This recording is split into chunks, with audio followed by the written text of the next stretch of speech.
Aplix, tontonannya anak kedokteran.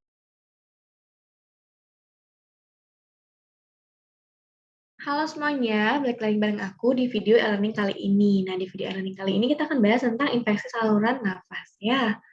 Nah, adapun learning outcome yang kita bahas, yang pertama tentang definisi dari infeksi saluran nafas, kemudian gejala dan tanda, serta terapi dari infeksi saluran nafas. Outline-nya yang pertama, kita akan bahas tentang bronkitis akut, bronkiolitis, bronkiektasis, pertusis, crop, dan difteri. Ya. Oke, kita bahas dari bronkitis akut. Nah, bronkitis akut merupakan inflamasi pada darah bronkus yang ditandai dengan adanya batuk produktif, ya.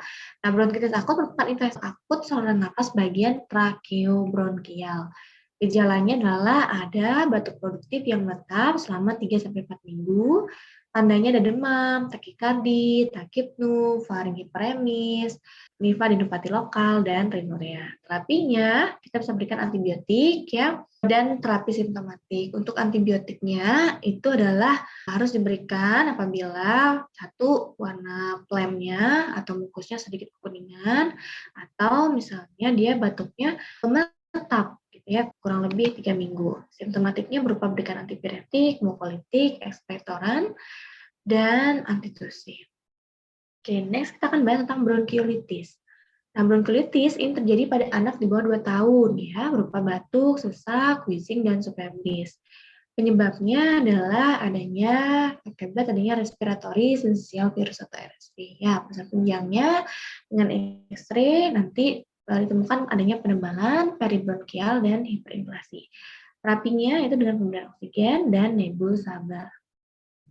Oke, next kita akan bahas tentang bronkiektasis. Nah, bronkiektasis itu gejalanya ada batuk dengan sputum 3 lapis. Jadi ada busa, mukus, dan pus atau darah ya.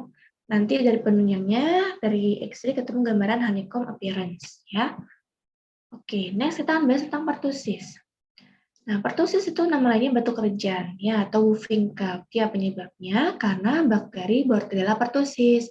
Ini merupakan penyebab kematian pertama pada anak pada era pre-vaksinasi. Angkanya menurun lebih dari 99% setelah vaksinasi. Faktor resikonya misalnya tidak imunisasi DPT, kemudian kontak penderita pertusis dan adanya wabah. Ya. Oke, untuk pertusis itu ada stadium kataralis, paroksimal, dan stadium konvalesen. Untuk stadium kataralis itu mirip upper respiratory infection, ada kondisi nasal, rhinorrhea, ya, bersin, demam ringan, mata berair, dan conjunctival sufficient. Dan dia sangat menular, itu stadium kataralis. Kemudian stadium paroksimal itu batuk paroksimal selama beberapa menit, disertai suara woof akibat inspirasi melalui jalan napas yang obstruksi. Kemudian bayinya tampak kelelahan, muntah dengan darah dalam lendir, gitu ya. Nah, kemudian terakhir ada stadium konvalesen, yaitu batuk kronis yang berakhir sampai beberapa minggu. Ini dikatakan batuk 100 hari. Nah, periode inkubasinya adalah 3-12 hari, lama sakitnya 6 minggu. Tujuan terapi untuk pertusis adalah pertama, menekan batuk, ya. Nah, kita diberikan antibiotik fase paroksimal ya, bertujuan untuk mengeradikasi kuman dalam traktus respiratori dan mencegah perluasan infeksi. Yang diberikan adalah bisa dengan eritromisin atau clarithromycin atau azitromisin ya 10 mg per kali baby per hari satu kali atau trimetopin sulfametostasol 7,5 mg per kali baby per hari.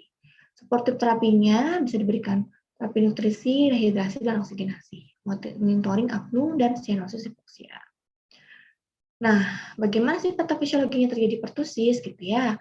Nah, pertama, bakteri dalam siklus respirasi itu membentuk eksudat mucopurulosanguinus dalam traktus respiratori.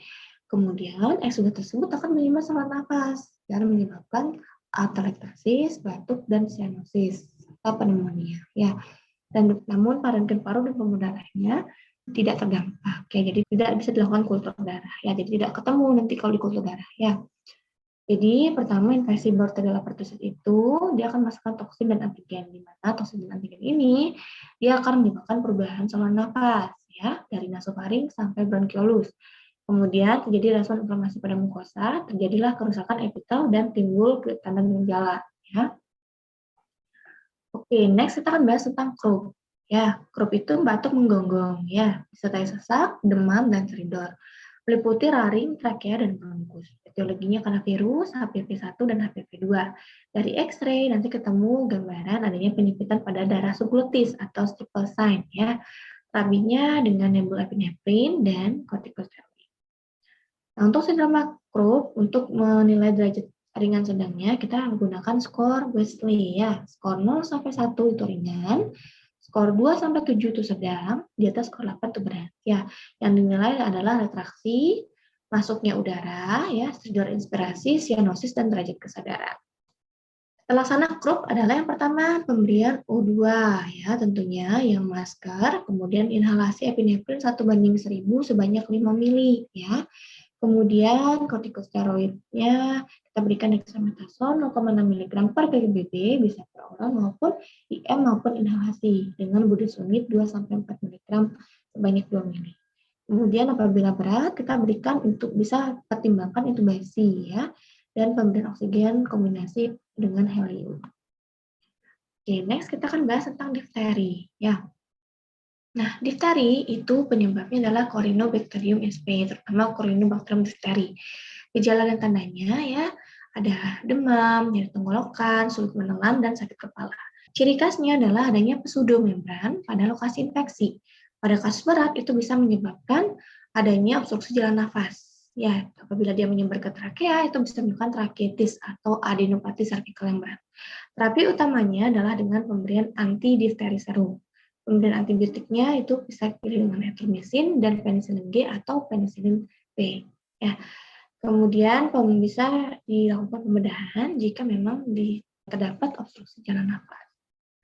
Nah, anti-difteri serum, ya, itu diberikan tergantung keparahannya, ya.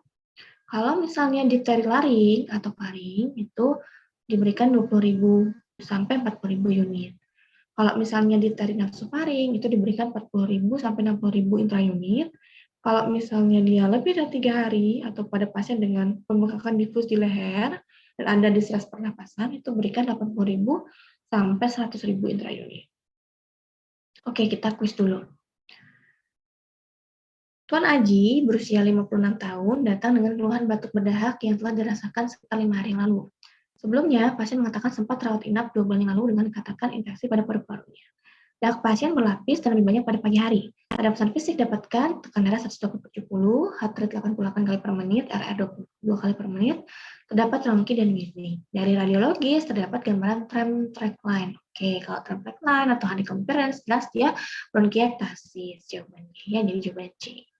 Oke, sekian untuk materi hari ini. Sampai jumpa di video learning berikutnya. Bye-bye.